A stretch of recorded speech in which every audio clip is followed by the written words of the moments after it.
Welcome to Fun and Games Side Quests. Every episode is a different host sharing a video game they love and why they love it.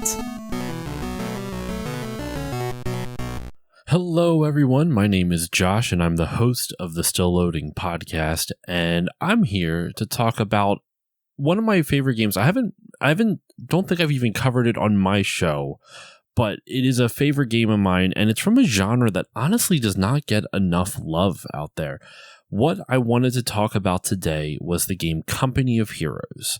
Company of Heroes is a real-time strategy game developed by Relic Entertainment and published originally by THQ. Since then, it has been sold to Sega, and it is being published by Sega now. But the game came out on September 11, 2006, and it's a World War II RTS game. I'll be honest, I have not played even like the storyline missions of it. It's just kind of going through different missions of World War II. What I played a lot of it was the multiplayer and against the bots. So I won't be able to comment much on the plot of this, but there's very few people that I hear talk about this game, so I wanted to give it some love, and that's why I chose it for this side quests episode.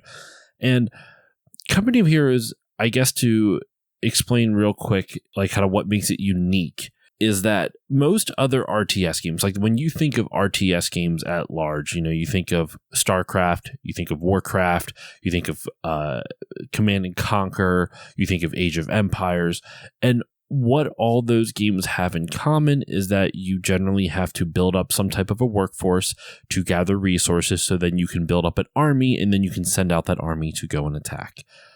What this game does, and I'm not going to say it's the first RTS to do anything like this, but it's the first one that I played that was like this, is that you don't have any workers. It's all military based, but there is still resources. And the way you gather resources is by taking land. So when you have a multiplayer map, there are different points of interest that usually one point of interest in each section of the map. And the map is broken up into 30, 40, maybe small, depending on the size of the map. It could be only 20 or 10 points of interest or 10 sections on the map. And it can go up even higher depending on how large the map it is. And what you want to do is you want to capture points, and that increases your supply. So the more area you can maintain, the more resources you're bringing in, which is great. But the counterpoint to that is that you then have more area to defend. So while you would end up producing less resources if you kept to your base, you can amass like a very strong army and go straight through. But I would not recommend playing the game like that. But the objective is that you want to capture as many points of interest as you can on the map. There's a total of 3 different resources. So there is manpower, there is munitions, and there is fuel. And you can get more, the rate in which that you generate those resources will go up the more land that you capture. There are munitions points of interest or depots. If you capture one of those, then your rate of munitions for the resource, the rate in which you gather munitions goes up. Same thing with fuel. And then there's just regular, I think they're just called like guide points. I forget exactly the term, but they're just points of interest almost. That's not the proper term for the game, but there's spots that have, when you capture, it doesn't give you any additional munition or fuel increase in resources. It's just another point on the map. But for every spot that you capture, whether it's fuel, whether it's munitions or otherwise, it also increases your manpower resource rate. So the objective is you want to keep getting as much land as possible so you can get more resources, and you can increase the resource rate in which your resources are generated. You can then reinforce those. You can build little like structures on top of these points of interest, and it will increase the rate that you get your resources. So if you have a munitions depot that's a +5, if you put a little command thing on it, it's like a little bunker type of thing, it's a +8.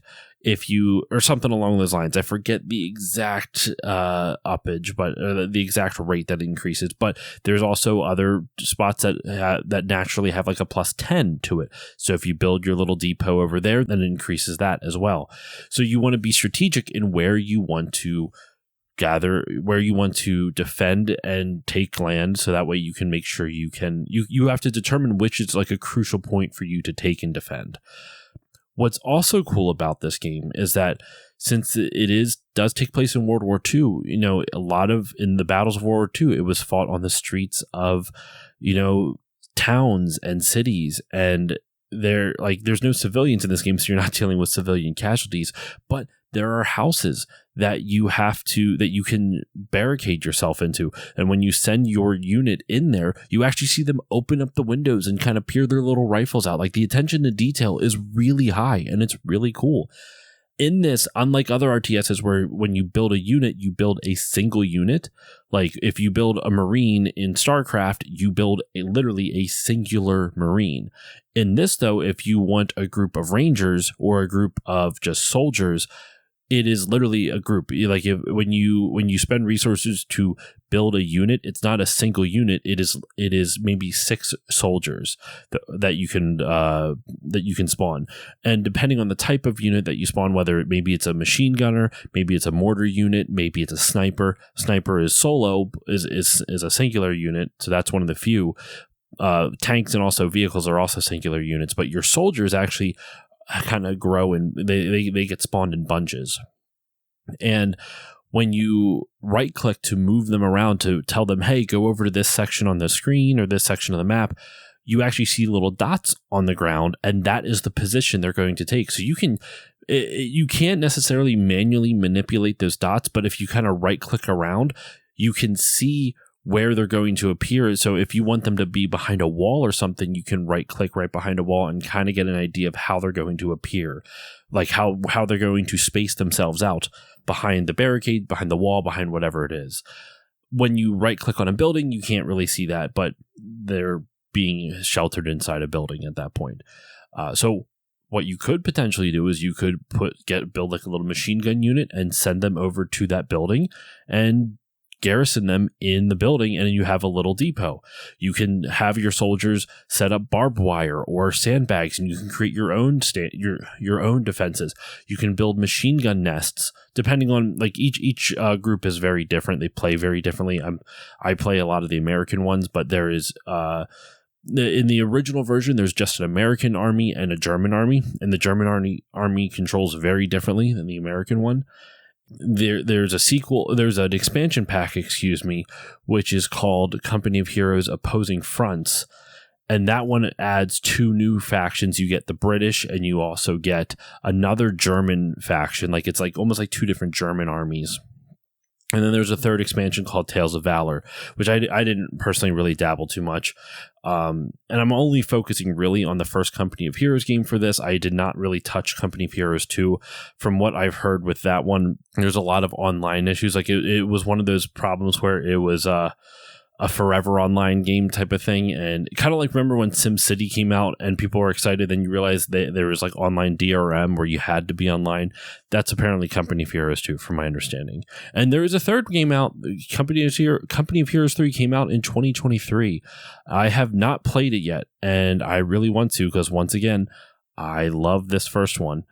But so back to what I was saying, though. The original Company Heroes, it really surprised me, because I was not expecting that level of detail, whether it is your soldiers getting to garrison in a building. When you build a tank, you can actually, when you right click and hold and then drag, an arrow will appear, and when the tank moves to that location, the tank will face in the direction the arrow is pointing.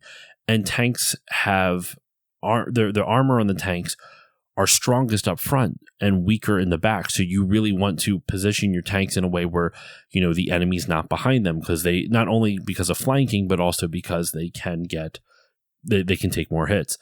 Another cool thing is that there's veterancy. So as soldiers do better in battle, whether it's soldiers, whether it's tanks, whether it's your machine gun units, whether it's your motorcycles, whatever it is, they can get experience points. And the experience points feed into you, and I'll explain that in just a moment. But for themselves, like, the more enemies they take out or the more experience they get, they can earn veterancy ranks, which then gives them a better chance of survival, and they can do more damage, and they're just better. They're more efficient at what they're doing. Those experience points that they earn can feed into you, and you can then use them and spend them on different upgrades for yourself. There are 3 different skill trees that you can choose from. I'm most familiar with the American one, so I apologize to any big fans of this who really dove into all of them. The American ones have an infantry skill tree, an airborne skill tree, and a tank corps skill tree. And in the infantry one that's more focused on defense, you can build like giant artillery cannons that can shoot like halfway across the map. You can spend munitions to call in artillery strikes from off the map where you don't actually have to build anything and take up manpower slots. You can literally just call it in for like 200 munitions. For the airborne corps, that's where you get paratroopers. So one of the abilities that you earn from that skill tree is you can have a flyover for scouting. When you fly over, then you can then drop your airborne troops behind enemy lines that way and try to take their resources. Now, the only downside is if you take one of those territories that I mentioned at the beginning from an enemy, they don't get it anymore, which is great, but you also don't get the resources because it has to be connected to land that you, from your home base, you have to have portions of the map controlled. They have to be connected because otherwise the supply line can't be connected. So if you have like one random patch of land in the back of the enemy's area, yeah, it's great. They can't take it, but you also get like no resources from it because it's not connected to your, the supply line is broken to your main base. So you have to be mindful of that. There's just a lot of strategy involved, and I'm not good at this game. Full disclosure, I am definitely not good at this game, but I really enjoy it a ton. And I just love it so much because of its attention to detail, whether it's your soldiers hiding out in the buildings, whether it's the way you can position your individual soldiers, whether it's your tanks or your vehicles or whatever it is, the way you can position your individual units to face specific directions or hide behind specific things, the way you can kind of fortify your base. There's so many different options you can use. You can also command individual groups to do special abilities like either throw grenades or sticky bombs to help take out tanks and stuff like that. So it encourages micromanagement, which I'm normally not good at, but this game has helped me get better. And there's just a lot to love. It's a really good RTS. And for those who are RTS fans, if you have not played this game and want something a little bit different, I highly recommend it.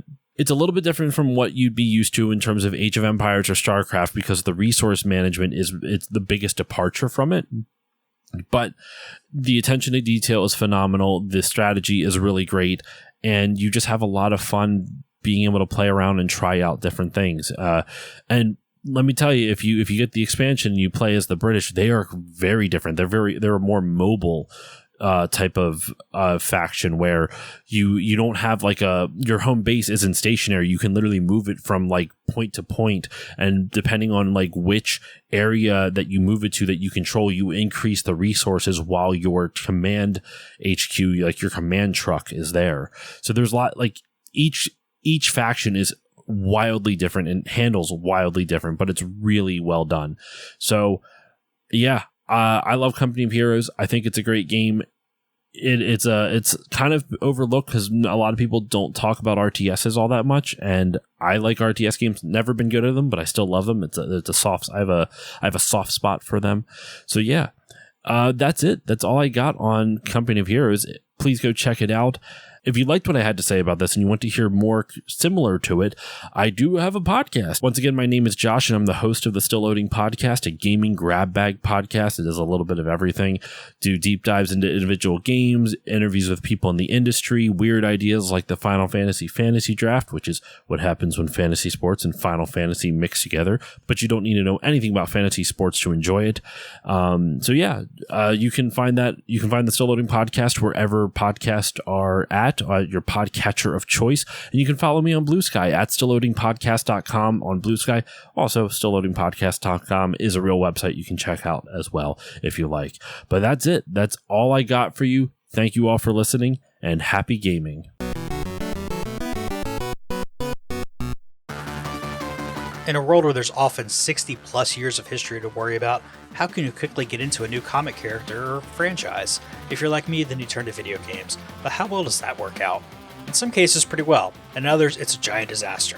But how can you know which games will set you on the right path and which games will just leave you more confused than you were before? Play Comics is the show for you. I'm Chris, and each episode we take a look at video games based on comic properties and how well they stick to that source material. So listen in and get the scoop on which games are worth your time over at playcomics.com or wherever you find your favorite podcasts.